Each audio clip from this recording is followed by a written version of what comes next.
Bismillahirrahmanirrahim. Assalamualaikum warahmatullahi wabarakatuh. Perkenalkan, saya Siti Mursalina. Saya akan menjelaskan tentang pengembangan instrumen tes yang saya buat. Tugas ini untuk memenuhi mata kuliah evaluasi pembelajaran dengan dosen penggampu Ibu Nur Izati. Baiklah, sebelum kita bahas selanjutnya, apa itu instrumen evaluasi? Jadi, instrumen evaluasi adalah alat ukur yang digunakan untuk mengumpulkan dan mengolah informasi mengenai capaian hasil peserta didik.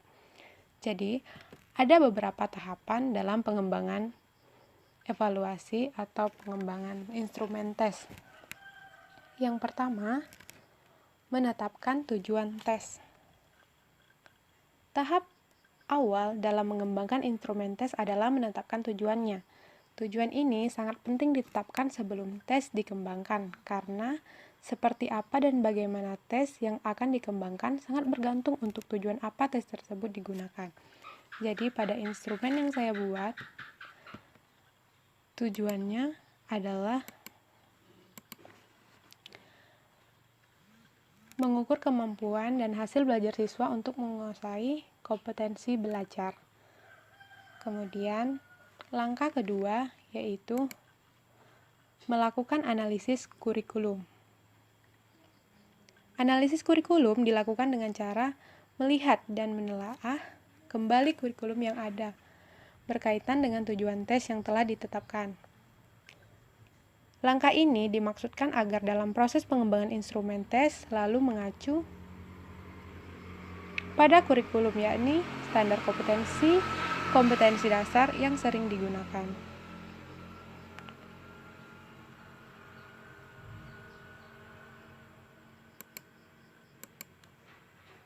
Kemudian langkah selanjutnya yaitu membuat kisi-kisi soal. Di sini ini adalah kisi-kisi soal yang saya buat.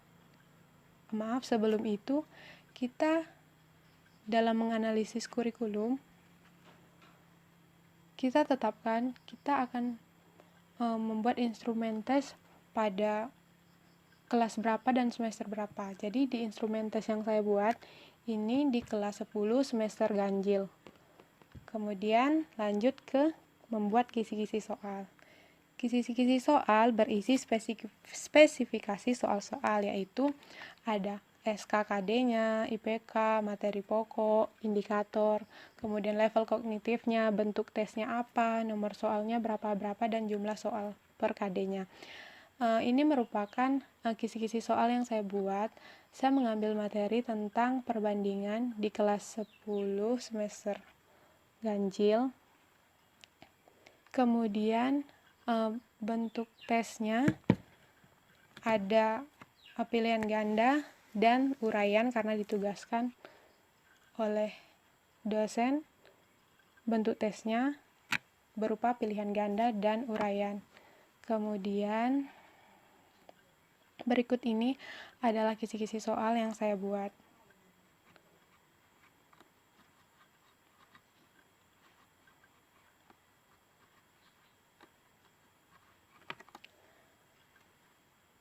Langkah selanjutnya yaitu menulis soal pada kegiatan menuliskan butir soal.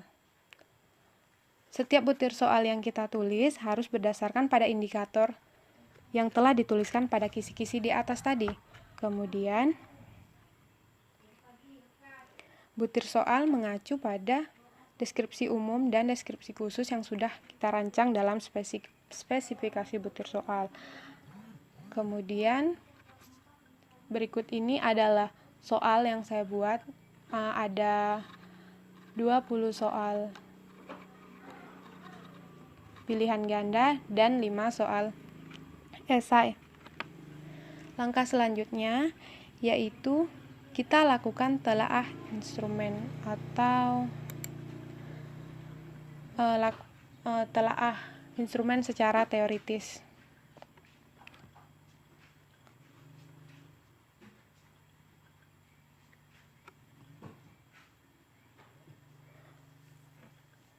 Telaah instrumen tes secara teoritis atau kualitatif dilakukan untuk melihat kebenaran instrumen dari segi materi, konstruksi, dan bahasanya.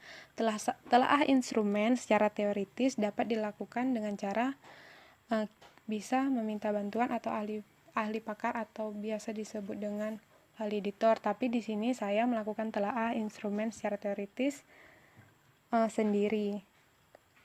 Kemudian selanjutnya yaitu kita lakukan uji coba soal. Dalam melakukan uji coba soal, di sini saya menyebarkan soal kepada teman-teman saya. Kemudian ada beberapa siswa SMP dan SMA koresponden yang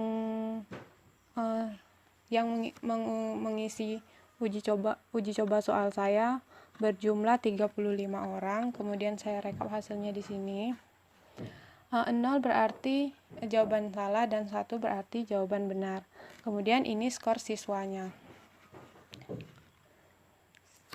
Selanjutnya yaitu melakukan uji validitas. Melakukan analisis uji coba. Yaitu yang pertama uji coba validitas.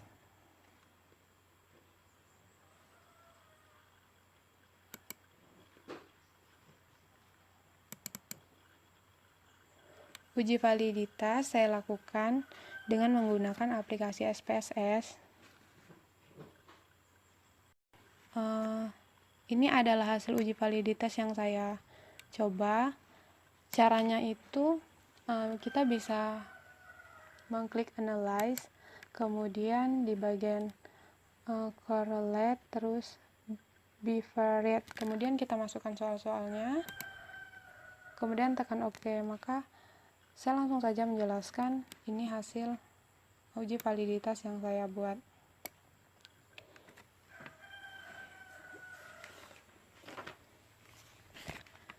Kita lihat keterangan di bawahnya.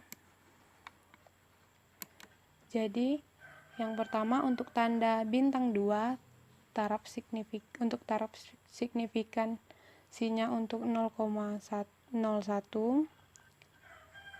sangat signifikan. Kemudian yang kedua untuk tanda bintang 1, taraf signifikansinya untuk 0,05 juga signifikan. Jadi dari hasil uji coba ini baik, jadi bisa dilihat nomor 1 bintangnya ada 1 berarti signifikan. Kemudian soal nomor 2 ada bintangnya 2 berarti juga signifikan. Kemudian yang ketiga tidak ada bintangnya berarti soal nomor 3 tidak valid. Kemudian nomor 4 juga tidak valid, nomor 5 juga tidak valid, nomor 6 valid, nomor 7 tidak valid, nomor 8 valid, nomor 9 valid, nomor 10 valid, nomor 11 valid, nomor 12 tidak, 13 tidak, kemudian 14 valid, 15 tidak, 16 tidak, 17 valid, 18 valid, 19 tidak, dan 20 tidak. Jadi dapat disimpulkan bahwa soal-soal yang tidak valid tadi kita perbaiki atau kita revisi, tidak bisa digunakan dalam uji reliabilitas. Langkah selanjutnya yaitu kita lakukan uji reliabilitas.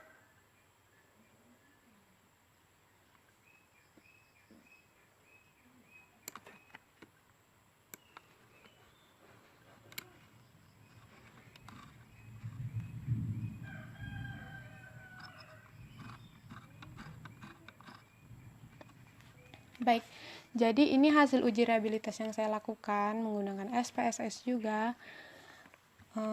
Dapat kita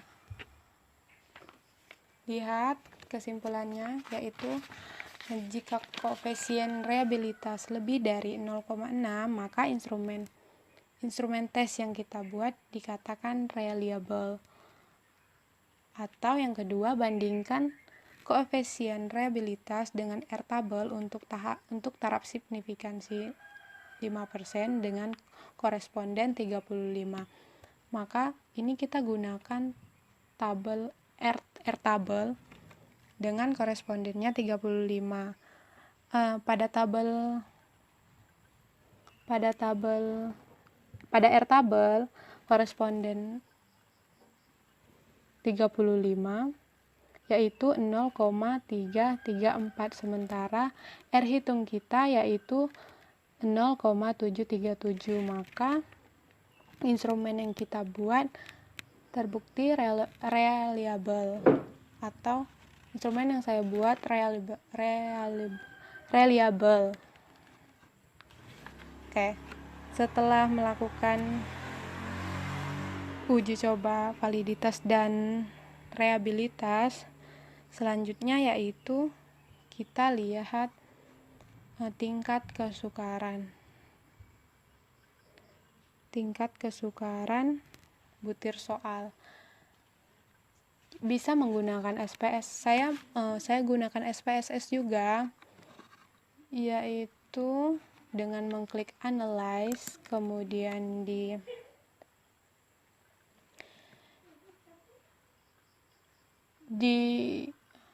analyze, kemudian di descriptive statistik ada di frequencies. Maka hasilnya seperti ini. Kemudian kita rekap nilai minnya untuk soal pertama 0,50, soal kedua 0,74,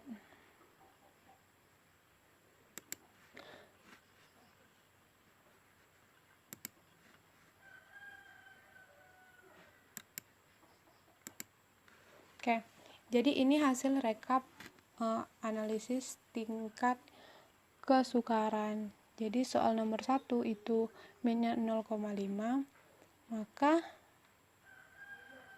kita lihat konsultasikan dengan tabel indeks kesukaran, di mana 0,5 itu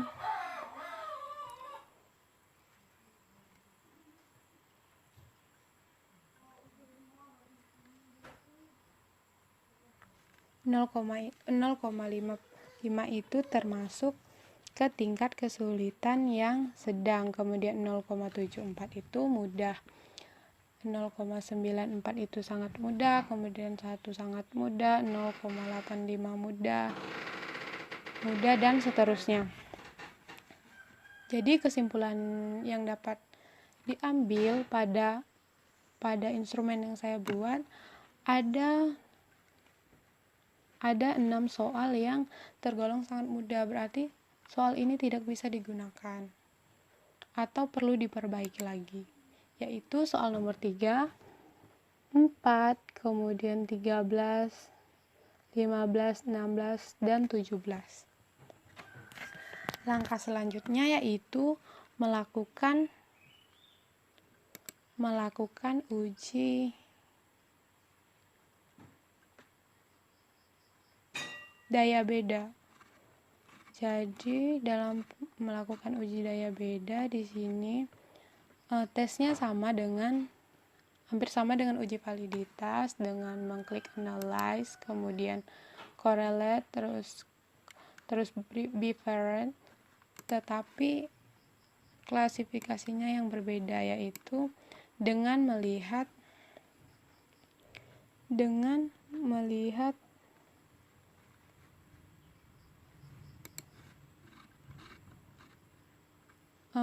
atau mengkonsultasikan dengan tabel indeks tingkat daya beda. Indeks daya beda.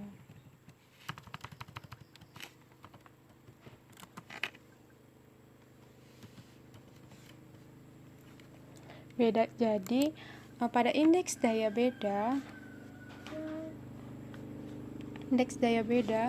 0,70 termasuk sampai ke 1,00 itu baik sekali, kemudian 0,40 sampai 0,69 baik, 0,20 sampai 0,39 cukup, 0,0 sampai 0,19 jelek.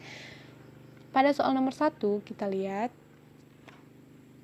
R hitungnya 0,362, berarti termasuk ke kategori cukup. Kemudian soal nomor 2, R hitungnya 0,586. Maka hasilnya daya beda butir soalnya termasuk ke kategori jelek. Kemudian kita lihat lagi yang nomor 4. Nomor 4 itu 0. 0 berarti daya butir soalnya masuk ke kategori jelek. Kemudian nomor 5 0,221 berarti daya bedanya cukup.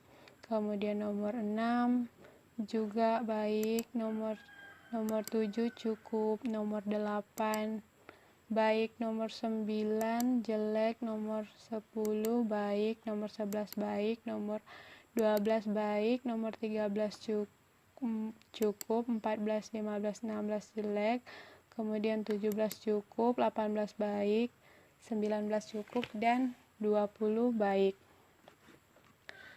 Setelah melakukan uji coba daya beda, dapat kita simpulkan bahwa ada beberapa soal yang harus kita buang atau harus kita perbaiki lagi, yaitu soal yang termasuk ke kategori jelek, yaitu soal nomor 3, 4, kemudian 9, kemudian 14, 15, dan 16. Ada 6 soal yang harus kita buang.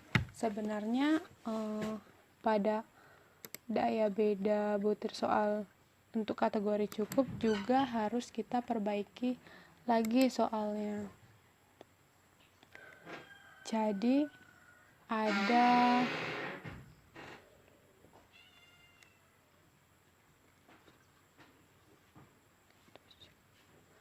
9 soal yang harus diperbaiki lagi dan beberapa soal yang harus kita buang.